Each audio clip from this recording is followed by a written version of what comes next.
Salam Bapak Ibu Saudara, saatnya kita akan belajar firman, namun sebelumnya kita akan berdoa terlebih dahulu.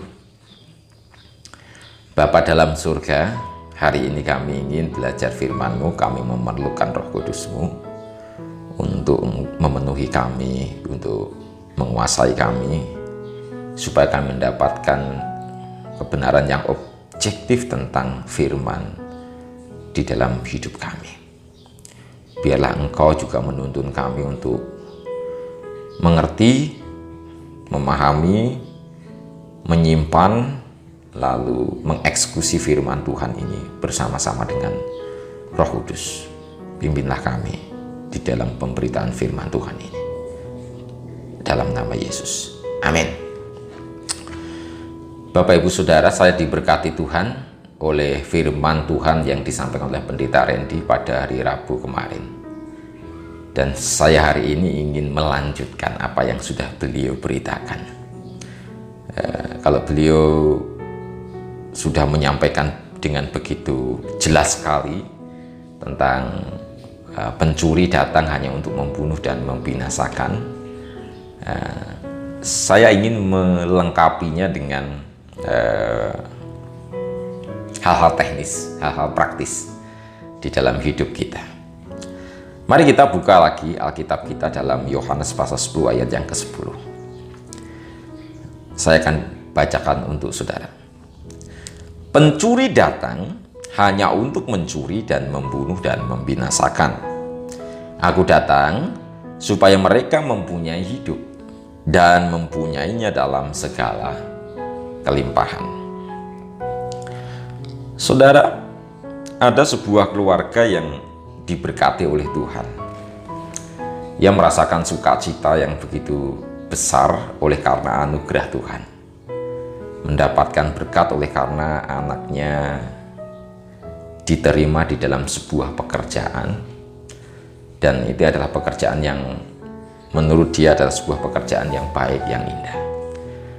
Dan dari situ saudara-saudara, ia mengucap syukur sama Tuhan, memberikan syukur kepada Tuhan.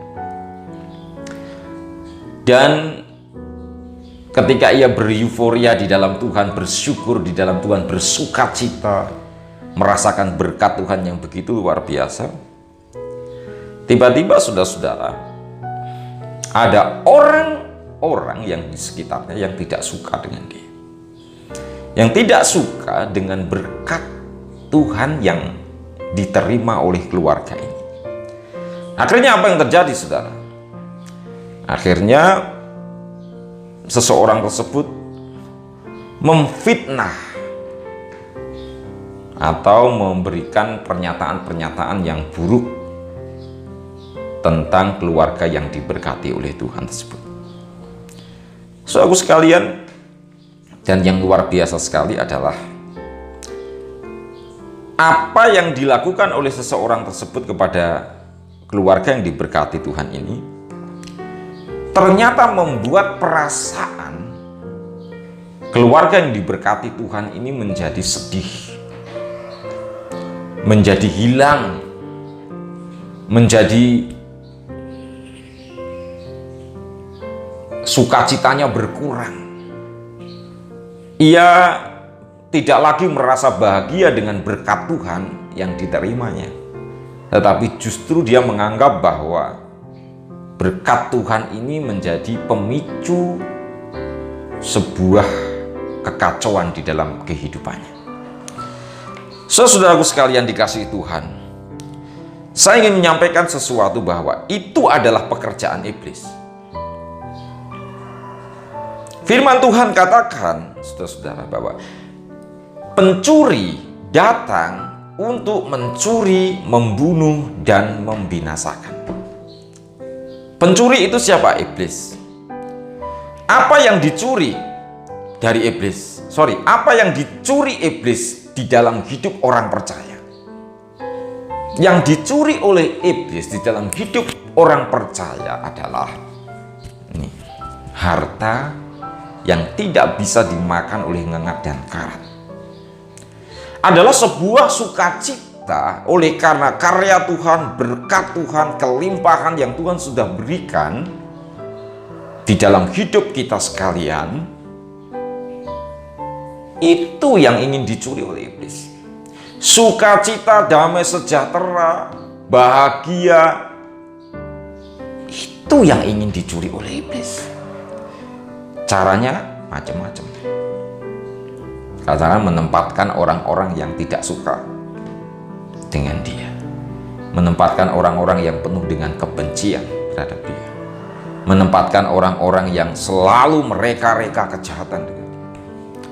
Dan kalau itu terjadi, saudara-saudaraku sekalian, sampai sukacita kita menjadi hilang, sampai damai sejahtera saudara menjadi hilang oleh karena berkat anugerah Tuhan yang Tuhan sudah berikan dalam hidup kita, maka sebenarnya iblis sudah berhasil mencuri itu sukacita yang Tuhan limpahkan dalam hidup kita. Itu pekerjaan iblis, saudara. Saudaraku sekalian, selain itu iblis juga datang untuk membunuh dan membinasakan. Apa yang diambil oleh iblis? Yang ingin dicuri, yang ingin dibunuh, yang ingin dimatikan, yang ingin dibinasakan oleh iblis adalah hidup kekal yang Tuhan sudah anugerahkan. Kalau iblis sudah berhasil mencuri sukacita, damai sejahtera ya, melalui itu, dan kita berhasil dicuri, sukacita kita berhasil dicuri oleh iblis, lama-lama kita akan menjadi kecewa terhadap Tuhan. Lama-lama kita akan berkata, oh ternyata jadi orang percaya itu banyak sekali tantangannya. Yang katanya ada sukacita, yang katanya ada berkat Tuhan, yang katanya ada damai sejahtera. Mana buktinya? Ketika sudah berhasil dicuri sukacitanya, damai sejahteranya, maka iblis akan berusaha mengambil keselamatan yang ada di dalam diri orang percaya tersebut. Sehingga kita melihat ada banyak orang yang berbalik dari jalan Tuhan. Saudaraku sekalian dikasihi oleh Tuhan, mari kita memahami kuasa apa yang bekerja di sekeliling kita. Roh apa yang bekerja di balik segala hal yang ada di dalam diri kita. Kuasa itu, saudara-saudara, bekerja sampai akhir zaman. Tapi ingat bahwa Roh Kudus juga bekerja pada saat dulu, sekarang, dan sampai akhir zaman. Kuasa iblis bekerja untuk selalu mencuri, membunuh, dan membinasakan kehidupan kekal dan kelimpahan yang dari Tuhan di dalam hati kita. Itu sampai akhir zaman, bekerja terus. Oleh karena itu Bapak, Ibu, dan Saudara, sebagai orang percaya kita wajib waspada. Kita wajib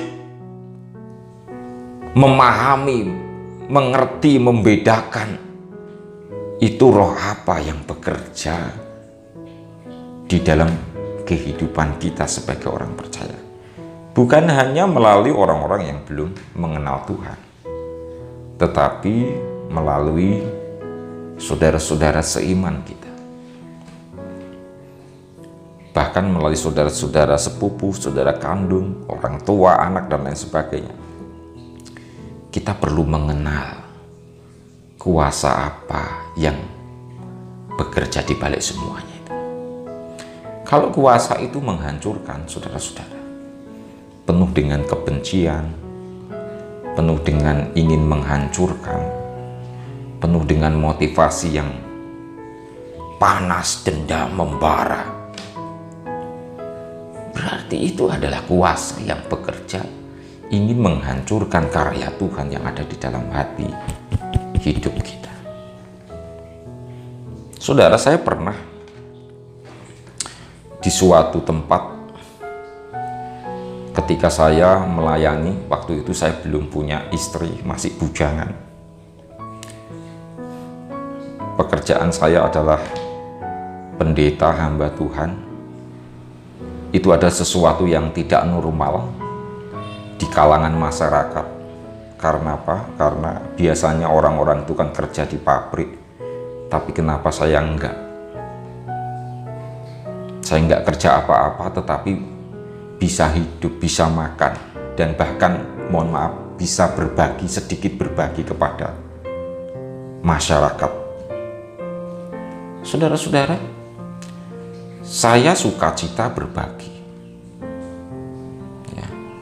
Tetapi saudara-saudara, apa yang terjadi? Satu saat saya lewat atau saya mendengar, ya kalau nggak salah, saya mendengar sebuah perkataan dari tetangga-tetangga bahwa itu nggak kerja, diem di rumah, tapi kok ada uang ya, bisa bagi-bagi ya malah ya. Lalu dia bilang, mungkin jaga lilin, ngepet, tuyul. Saudara. Saya dengar itu langsung, saudara. Dengar dengan telinga saya sendiri. Saudara, betapa sedihnya pada waktu itu. Mereka pikir ketika kita bisa berbagi itu, mereka pikir kita berbagi dari kelimpahan. Tidak, kita berbagi dari karena memang disisihkan, dianggarkan untuk berbagi. Tetapi maksud baik di dalam kehidupan kita seringkali mendapat perlakuan yang buruk. Saudaraku sekalian, bahkan mendapat fitnah-fitnah yang jauh di luar perkiraan kita, di luar motivasi kita. Dan seringkali saudara-saudara itu mencuri sukacita kita ketika kita memberi, ketika kita berbuat baik. Pada waktu itu saya merasa sedih. Dan mungkin saudara-saudara, kalau saat itu saya memutuskan, udahlah, ngapain terus berbagi, ngapain terus memberi, ngapain terus berbuat baik. Orang kita berbuat baik juga hasilnya juga nggak baik, responnya juga nggak baik. Kalau itu yang terjadi di dalam hidup saya pada waktu itu, saudara-saudara, maka itu iblis berhasil mencuri sukacita di dalam pelayanan kita. Iblis berhasil mencuri damai sejahtera di dalam pelayanan kita. Saudara-saudaraku sekalian yang dikasihi Tuhan, di dalam kehidupan kita juga sama, saudara-saudara. Seringkali kita melakukan hal yang baik, saudara, melakukan hal yang baik, hal yang benar, melayani Tuhan, mengasihi sesama, menolong orang. Tetapi apa yang saudara lakukan di dalam hidup saudara yang sesuai dengan rencana Allah itu, yang dengan sukacita berlimpah-limpah. Kita melayani dengan sukacita, kita memberi dengan sukacita, kita berbagi dengan sukacita. Tetapi ada sesuatu yang mengganjal, yang dikirimkan oleh iblis kepada kita. Dan seringkali itu membuat kita kehilangan sukacita di dalam pelayanan. Saya ingin memberitakan firman Tuhan. Itu pekerjaan iblis. Janganlah kita membiarkan sukacita damai sejahtera kita yang diberikan oleh Allah kepada orang percaya itu dicuri oleh iblis. Tetaplah bersyukur, tetaplah berdoa, tetaplah bersukacita. Lama-lama saudara-saudara, kalau sukacita itu berhasil dicuri oleh iblis, kita akan berhenti melakukan kebaikan-kebaikan. Dan kalau kita sudah kecewa dengan kebaikan, dengan melakukan kebaikan-kebaikan, maka keselamatan di dalam Yesus Kristus pun menjadi sasaran yang empuk bagi iblis untuk dicuri. Saudaraku sekalian, firman Tuhan katakan, mari kita lihat strategi iblis ini. Iblis, pencuri itu datang hanya untuk mencuri, bukan harta saudara, bukan harta duniawi saudara, tetapi apa? Harta surgawi saudara. Membunuh, bukan hidup secara jasmani, tetapi yang diincar oleh iblis adalah hidup secara rohani. kehidupan kekal dan membinasakan. Tetapi ingat, Yesus datang untuk memberi saudara hidup dan memberinya dalam segala kelimpahan. Amin. Bapa dalam surga, kami rindu, kami kuat, dan sukacita kami di backup oleh Tuhan di dalam kebaikan-kebaikan yang telah Tuhan anugerahkan. Kami percaya Yesus tidak tinggal diam.